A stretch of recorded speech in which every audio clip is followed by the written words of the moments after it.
आपल्यासोबत राष्ट्रवादी काँग्रेस पक्षाचे नेते जे आहेत अमोल मिटकरी आहेत. आता काय सांगाल एकंदरीत ज्या प्रकारे अजित पवार पुन्हा एकदा जे आहेत लक्ष्मण हाके यांनी टीका केलेली आहे, खालच्या पातळीची टीका केली आहे, कसं बघताय याकडे आपण? आणि हाक्याची पातळीच मुळात खालची असल्यामुळे तो खालच्या पातळीवर भुंकत राहतो. तो मोकाट कुत्रा आहे. एखाद्या कुत्र्याला जसं वाटतं बैलबंडी खाली आपण चालत असताना गाडी आपण ओढतो, तशी गत त्या हाक्याची झालेली आहे. त्यामुळे अशा कुत्र्यांना आम्ही उत्तर द्यायला समर्थ आहोत. अजितदादांवर बोलून त्याला तात्पुरता टीआरपी भेटतो, मीडियामध्ये थोड्या बातम्या चालतात, तेवढ्यापुरतं भुंकण्याचं त्याचं स्वारस्य आहे. त्याला काहीतरी पदरात पाळून घ्यायचं आहे महामंडळ वगैरे, म्हणून तो काहीतरी आकांड तांडव करतोय. पण राष्ट्रवादीचा कार्यकर्ता त्याला योग्य वेळी व्याजासहित चोप देणार.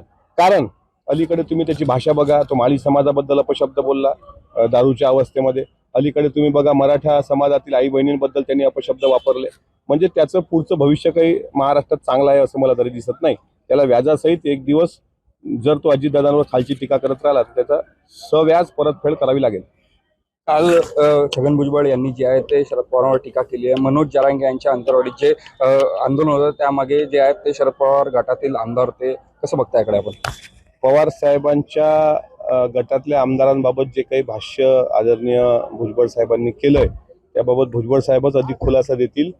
कारण अंतरवाली सराटीमध्ये जर तसं काही घडलं असेल तर त्याची शहानिशा पण झाली पाहिजे.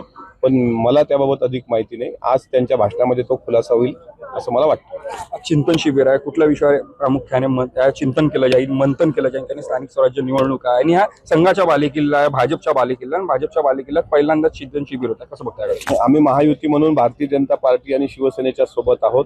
राज्यातल्या प्रादेशिक पक्षांपैकी मोठा पक्ष असलेला राष्ट्रवादी काँग्रेस पक्ष आहे. त्यामुळे प्रत्येक पक्षाला आपला पक्ष वाढवण्याचा अधिकार असतो.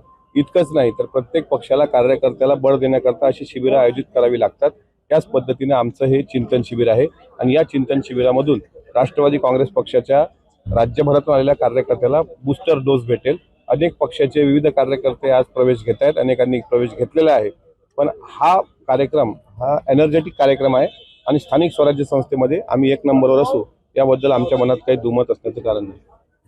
हे होते आपल्यासोबत राष्ट्रवादी काँग्रेसचे अमोल मिटकरी. तेजस मोहिते, जय महाराष्ट्र न्यूज, नागपूर.